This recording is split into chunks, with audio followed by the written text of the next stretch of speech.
Hi hello குட்டீஸ். ஒரு குட்டி கதை சொல்லட்டா? வாங்க பார்க்கலாம். தோட்டக்காரனும் குரங்கும். அது ஒரு அழகிய கிராமம். அந்த கிராமத்தில் தோட்டக்காரன் ஒருவன் வாழ்ந்து வந்தான். அவன் தினமும் தோட்டத்தில் உள்ள செடி கொடிகளுக்கு தண்ணீர் ஊற்றி வந்தான். அவன் தண்ணீர் ஊற்றும் போதெல்லாம் அங்கு சில குரங்குகள் வந்து விளையாடும். பல வருடங்கள் அங்கேயே இருந்ததால் தோட்டக்காரனும் குரங்கும் நண்பர்களாய் இருந்தன. தோட்டக்காரன் செய்யும் காரியங்களை பார்த்து பார்த்து குரங்குகளும் அப்படியே செய்து வந்தன. ஒரு முறை தோட்டக்காரன் பக்கத்து ஊருக்கு ஒரு வேலையாக போக வேண்டியிருந்தது.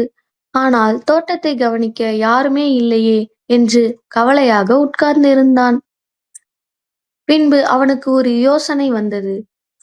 உடனே அங்கிருந்த குரங்கு நண்பர்களை அழைத்தான். குரங்கு நண்பர்களே, இங்கே வாருங்கள். நான் ஒரு வேலையாக பக்கத்து ஊருக்கு போக வேண்டியிருக்கிறது. நான் இல்லாத நேரத்தில் செடி கொடிகளுக்கு உங்களால் தண்ணீர் ஊற்ற முடியுமா? எங்களுக்கு வேலை செய்வதில் சந்தோஷம்தான். ஆனால் அவற்றுள் ஒரு பிரச்சனை. எந்த செடிக்கு எவ்வளவு தண்ணீர் ஊற்றுவது என்று எங்களுக்கு தெரியவில்லையே. அது ஒன்றும் பெரிய பிரச்சனை இல்ல. வேர் பெரியதாக இருந்தால் நிறைய தண்ணீர் ஊத்துங்க. சிறிய வேராக இருந்தால் கொஞ்சமா தண்ணீர் ஊத்துங்க. என்று சொல்லிவிட்டு சென்று விட்டான் தோட்டக்காரன். வெளியூர் போய் திரும்பி வந்து தோட்டத்தை பார்த்த தோட்டக்காரனுக்கு அதிர்ச்சி.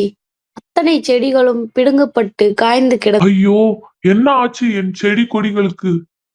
நீங்கள் தண்ணீர் ஊற்றினீர்களா இல்லையா என்று கோபத்துடன் கேட்டான். வேர் பெருசா இருக்கா இல்ல சின்னதா இருக்கான்னு பார்ப்பதற்காக செடிகளை எல்லாம் பிடுங்கினோம். புத்திசாலி இல்லாதவர்களிடம் பொறுப்பை கொடுத்தது என் தவறுதான். இந்த கதையிலிருந்து புத்திசாலி இல்லாதவர்களிடம் பொறுப்பை கொடுப்பது புத்தி இல்லாத செயல்னு புரிஞ்சிட்டு இருப்பீங்கன்னு நினைக்கிறேன். இந்த வீடியோ உங்களுக்கு பிடிச்சிருந்தா நம்ம சேனல்ல சப்ஸ்கிரைப் பண்ணி வச்சுக்கோங்க. நன்றி.